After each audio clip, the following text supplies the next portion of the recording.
Hello guys, in this video I'm going to show you how to set the content language on the Manta application.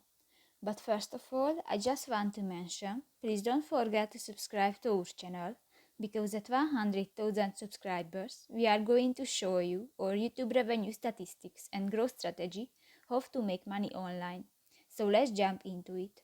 First of all, open the application on your device. Tap to the profile icon next to the search icon at the upper right corner of the screen, and go to the content language option and tap to the English button, and here you can find two language, English and Espanol, because these two language are available this application, and just select one and step on it and done. So that's pretty much it for this video, guys. See you in the next one.